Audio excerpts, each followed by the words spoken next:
Mauzoleum Ho Chi Minha i cały plac to jedno z najbardziej symbolicznych miejsc w Hanoi. Jesteśmy właśnie w samym sercu, gdzie codziennie odbywa się zmiana warty.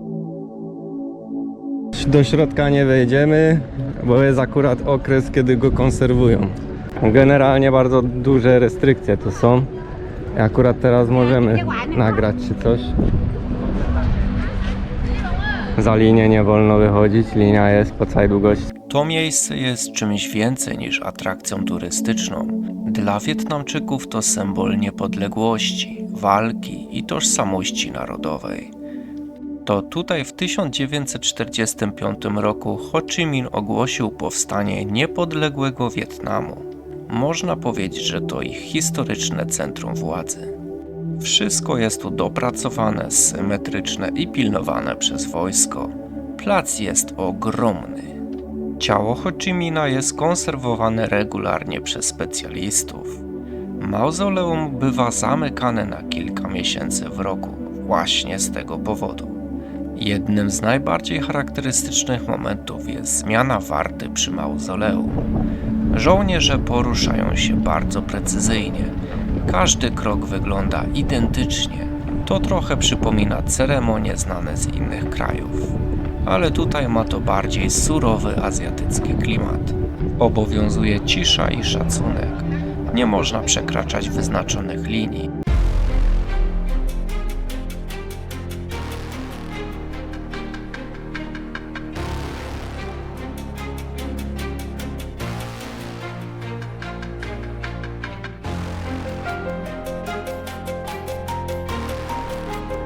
Ho Chi Minh to postać absolutnie kluczowa dla Wietnamu. Był rewolucjonistą, politykiem, symbolem walki o niepodległość. Dla wielu Wietnamczyków to coś więcej niż polityk, to bohater narodowy. Przynajmniej ładne stroje mają, no ale no co, no środka nie zobaczymy, bo generalnie w tym właśnie on jest, ten Ho Chi Minh. I od śmierci co roku jest konserwowany, żeby wyglądał w miarę względnie. Idziemy tam ze wszystkimi, nie? No i co? Ogromne restrykcje. Tam jest kontrola jak na lotnisku. W środku jeszcze, bo tutaj jesteśmy od drugiej strony. Generalnie jest jeszcze od drugiej strony. Za tym też jakaś część, do której się wchodzi.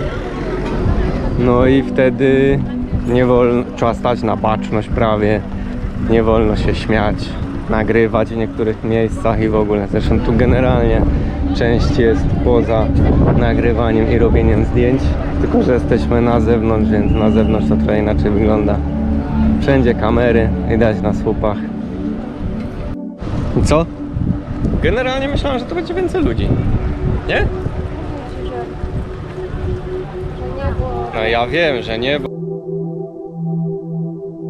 Natomiast tak czy inaczej byłem nastawiony, że tu będzie mnóstwo ludzi. Przecież nawet w Europie masz mnóstwo ludzi w miejscach turystycznych, a to jest jedno z najważniejszych miejsc dla nich. Więc powinno być dużo. A tu proszę, puściutko. I nie jesteśmy wcale tak wcześnie, bo już jest koło południa.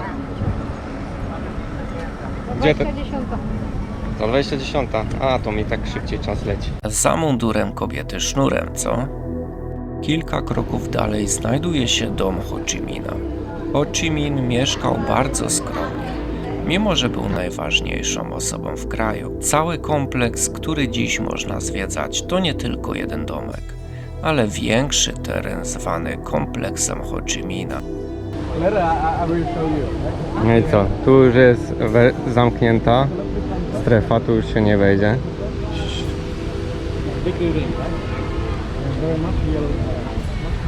Chcesz wesprzeć mój kanał i pomóc mi w realizacji marzeń? Wystarczy, że postawisz mi wirtualną kawę o dowolnej kwocie. Link znajdziesz w opisie. Bez rejestracji i bez zakładania konta. Za wszelkie wsparcie bardzo dziękuję. Fajnie wyglądają te bambusy, nie? Czy co to jest? Bambusy. To pierwszy raz, kiedy widzę bambusy. Co znajduje się w tym kompleksie? Jego dom na palach, starszy budynek, w którym mieszkał wcześniej, ogród z alejkami, staw z rybami, przestrzeń do pracy i spotkań. To bardziej przypomina spokojny park niż rezydencję władcy.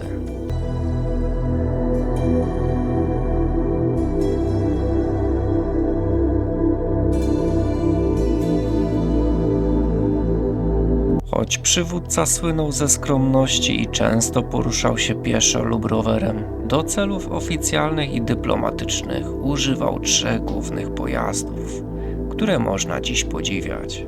Proszę, jaką kolekcję samochodów posiadał? Fajne stare bryki z duszą. Pobieda, radziecka limuzyna, którą Ho Chi Minh otrzymał w prezencie od rządu ZSRR w 1955 roku. Był to jego podstawowy samochód do oficjalnych przejazdów. ZI-110, potężna czarna limuzyna, używana głównie podczas wizyt zagranicznych delegacji i najważniejszych uroczystości państwowych.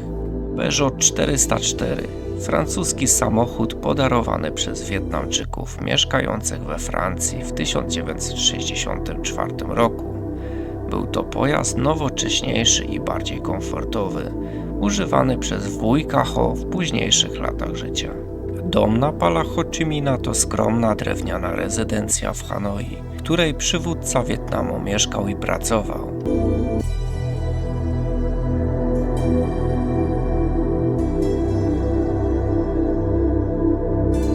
To są korzenie tego drzewa. I korzenie przypominają. Budmoki. Nie, no ja. Tak, tu biegał sobie Ho Chi Minh, tutaj to rano, a tutaj jest domek, w którym siedział 10 lat. To jest taki w stylu typowo wiejskim, wietnamskim, w jakim się wychował, w jakim się urodził. Także otwarto wszystko przestrzenie, żeby było, prawda, działające. Natomiast jak to zawsze wielkiej ironii, prawda, uzależniony był od tytoniu, kopcił jak smok, no i dał serce z powodu papierosów. Co to za wielkie ryby? A, bo tu je karmią czy coś.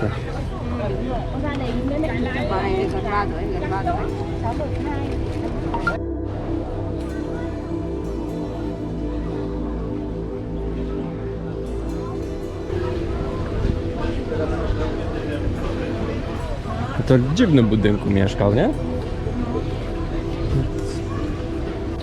A, no wiesz. Na pokój naraz, oczywiście, u góry sypialnia, gabinecik, także tam pracował na dole. Swoją życzą się spotykał. Ćwiczył, zobacz.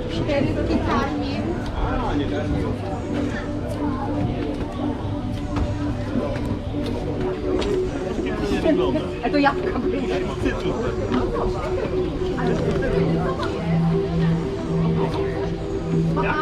A myśmy to na górze ustawiali. No, trzeba spróbować. Mango. Możemy zerwać. Mango. Mango, więc to wybierz sobie coś. To co w końcu, melon czy mango? Ja to jestem jego dom, czy w końcu Ho Chi Minh odrzucił luksusowy pałac prezydencki, wybierając ten skromny budynek, co podkreślało jego wizerunek jako wujka Ho. Podobno sam karmił te ryby, spacerował po ogrodzie i pracował w ciszy. To miejsce ma zupełnie inny klimat niż mauzoleum, spokojny, wręcz domowy. A zaraz aligator, patrz! A tych nikt nie chce karmić, ale to takie małe, te takie małe.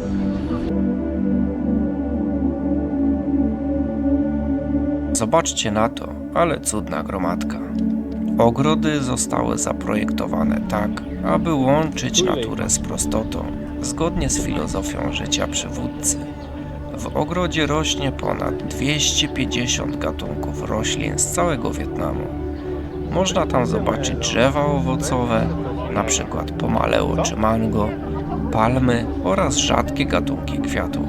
Całość przecinają zadbane alejki, które prowadzą od bogato zdobionego pałacu prezydenckiego.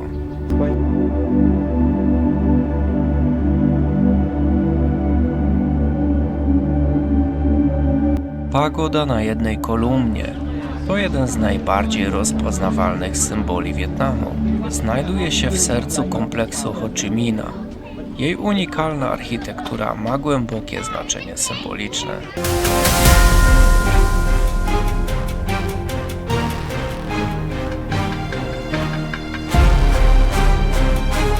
Kształt świątyni ma przypominać kwiat lotosu, wyłaniający się z tafli wody. Oryginalna konstrukcja została zniszczona przez wycofujące się wojska francuskie w 1954 roku. Obecna pagoda jest wierną rekonstrukcją, wykonaną niedługo po wojnie.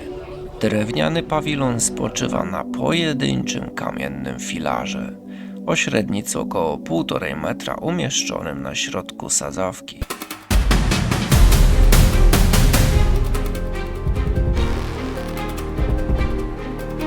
Po drodze można kupić coś do picia, trzcinę cukrową, 20 000, kapelusz jako pamiątka. Chcesz wesprzeć mój kanał i pomóc mi w realizacji marzeń? Wystarczy, że postawisz mi wirtualną kawę o dowolnej kwocie. Link znajdziesz w opisie. Bez rejestracji i bez zakładania konta. Za wszelkie wsparcie bardzo dziękuję.